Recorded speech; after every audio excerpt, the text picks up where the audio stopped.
You ever have one of those moments where you realize just how fragile everything is? How one person's arrogance can come inches from wrecking your whole world? Yeah, that was us right in the middle of our perfectly average HOA policed cul-de-sac, the day my son almost died because someone thought the rules didn't apply to her. Funny, right? Except there's nothing funny about the sound of an ambulance siren echoing down your street while your baby's life ticks away inside. I still hear it sometimes even now. It started like any other late afternoon sun-dipping neighbors heading in, and then this blast of sirens cuts through lights flashing so bright you'd think the world was ending. Inside that ambulance, my wife Sarah's fighting to keep Noah, our baby boy, with us. She's gripping his tiny hand, tears streaming as the heart monitor goes flat. There's this cold punch in the gut panic, and outside what's blocking the emergency lane. That's right, a shiny silver BMW dumped right across the fire zone as if to say, yeah, what are you gonna do about it? The paramedics jump out, pounding on the BMW's window, desperate, but it's empty. No driver, no note, just entitlement on wheels. Seconds tick by like hours, and you can feel the frustration in the air like the whole street's holding its breath. Somebody radios, dispatch voice tight with anger. We've got a code blue infant and we're trapped behind a luxury SUV. You could practically hear the dispatchers groan through the static, and then the words no one wanted to say. You won't believe who owns it. I swear Sarah's heart must have dropped because we all knew. Vanessa. Let me back up a sec because Vanessa is, well, you ever meet someone who acts like the world's her personal monopoly board? She's got that kind of swagger, rules or suggestions. The HOA's her private playground and her silver BMW's like her throne. For months she'd park right in that red fire lane right by the clubhouse because, as she'd say, my designer heels aren't made for gravel, darling. If anyone dared mention the rules, she'd smirk and toss out something like, I pay my dues, I park where I want. The only emergency here is someone's overcooked ribs. Truth is, Vanessa wasn't just annoying, she was dangerous. She nearly hit our little girl Emma once flying through the neighborhood so fast she almost took out the rose garden. Ethan, my husband. He's a city planner, knows emergency routes like scripture, so he installed cameras facing that lane just in case. When we sent the video of her driving antics to the HOA, they said, we'll discuss it at the next meeting. But that meeting, it never happened. Nothing changed because Vanessa owned that place. She'd run landscaping pool hours, even mailbox colors, handing out fines for stuff like non-compliant shutters or unapproved shrubs, punishing anyone who got in her way.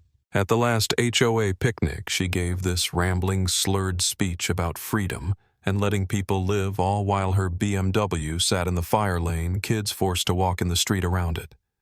I tried talking to her once, cradling Noah. I told her, you're putting lives at risk. She just waved me off. Ambulances have wheels, honey. They'll manage. When Ethan pointed out that this lane was Station 12's main access, she rolled her eyes. Why not just buy smaller trucks? You see the problem. So when Noah's fever hit that morning, bad enough to make Sarah, a pediatric nurse, look scared, I knew it was serious. She called 911 as soon as his little eyes fluttered and he started seizing. I was across town, white-knuckling the wheel, trying to get back. She rode with him in the ambulance, hoping, praying.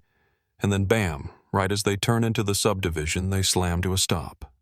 There it is.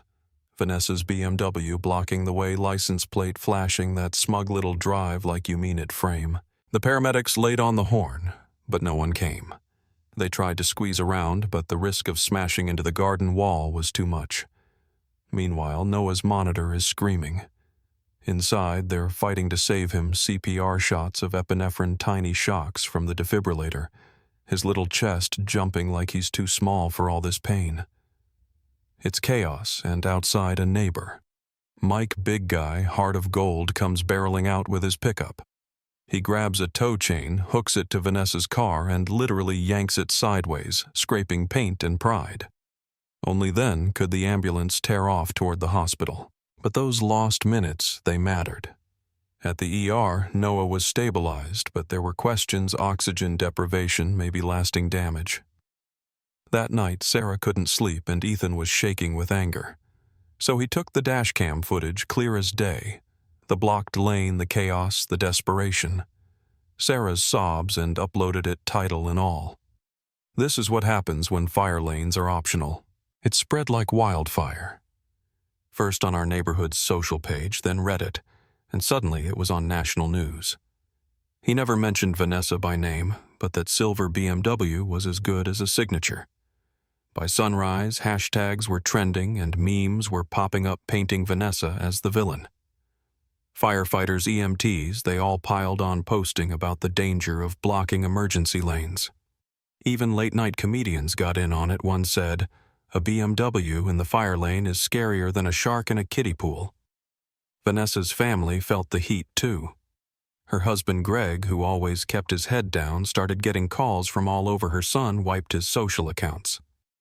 But Vanessa.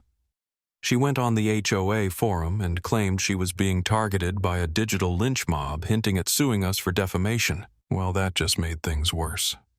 Someone leaked her post to a news station, and soon the footage of Noah's fight for life was everywhere side by side with Vanessa's self-pity. The fire chief, Ramirez, finally had enough. He stood up at a press conference and said, "Blocking an emergency lane isn't a mistake. It's a choice, and that choice can kill." His words hit home. Residents demanded Vanessa be removed from the board. A petition started, and by noon, 300 people had signed it. At the emergency HOA meeting, people finally spoke up. Tom, a retired paramedic, placed his old helmet on the podium and said, "You ignored every warning. A baby nearly died. You don't get to act like you didn't start the fire." Vanessa sat there, no more smug grins, just quiet. The vote came down 4-1 to remove her. The lone holdout, Vanessa herself. But she wasn't finished. Next day, she posted a video from her back patio, wine glass in hand, saying she was misunderstood and that parking shouldn't be a witch hunt. She even said, "My car was there, but blame doesn't heal a child." Internet blew up again. Comments called her the Death Lane Diva, memes galore. Eventually, she deleted the video, but the damage was done. Sarah and Noah stayed in the hospital, clinging to hope. MRI showed some minor delays for Noah, but therapists believed he'd recover. Meanwhile, Ethan met with Chief Ramirez and Councilwoman Lee, who revealed a memo, 6 months of emergency delays in our area, all traced to Vanessa's car. The city started drafting $10,000 fines for fire lane violations. Repeat offenders could face criminal charges. Ethan agreed to testify. This wasn't just about Noah anymore. Under the spotlight, the HOA started to unravel. Former board members admitted Vanessa had rigged votes and deleted her own fines. Ellen, our usually quiet treasurer, stepped up big time, dropping a stack of documented violations off at City Hall. She organized a town hall packed house. Even firefighters showed up. Ethan spoke about watching our son flatline while first responders begged for access. A fire captain's wife hugged him, whispered, "You spoke for us all." Vanessa tried to silence Ellen with a cease and desist, but Ellen just posted it online with, "I'm retired, not spineless." The community rallied around her, even offering to cover legal costs. Word spread that Vanessa's husband was repainting their curb to erase her reserved parking stencil. People whispered he was filing for separation. Sarah and Ethan filed suit against Vanessa and the HOA for negligence and endangerment. In court, the dash cam footage was damning the panic, the yelling, the proof of those crucial lost minutes. Vanessa claimed she didn't know about the fire lane, but the signs, the emails, and her own smug replies were read out loud. She said she only parked for 2 minutes. The video showed it was over 20. Her excuses crumbled. The judge ruled against her and the HOA, ordering steep fines, legal costs, and a formal apology to us. Vanessa stormed out, heels clacking, eyes fixed straight ahead. After that, everything started to change. The fire lane got repainted neon yellow, lined with cameras linked directly to dispatch bollards set up to keep cars out. Neighbors started talking to each other more, watching out for each other, and standing up to the HOA when things felt off. Sarah and Ethan took some of the donations we'd received and started a fund in Noah's name, working with first responders to improve emergency access everywhere. First project was a safety rating system for neighborhoods, starting with our own. We threw a block party when it launched, kids painting a mural of a fire truck, everyone cheering. Noah, toddling, now clutched a toy ambulance, giggling so loud it was like music. Vanessa. Her house went up for sale, and one night a moving crew loaded her BMW onto a flatbed. She vanished without saying goodbye. No one cared. A year later, Chief Ramirez came back to unveil the Noah Award for Community Safety. Sarah and Ethan got it first, standing proud as the whole neighborhood clapped. As an ambulance rolled by, driver giving a little salute, Sarah leaned into Ethan, whispered, "Was it worth it?" Ethan looked at Noah, chasing a balloon with wild laughter, and said, "Every single smile, it's worth it." The neighborhood learned the hard way that sometimes the smallest lanes can lead to the biggest changes, and Vanessa's legacy, well. That became our warning, Noah's. That became our promise. So what do you think? Who was right? Who was wrong? What would you have done? When does one person's freedom become everyone's risk? Share your take, because honestly, in the end, community's about more than rules. It's about looking out for each other even when it's hard.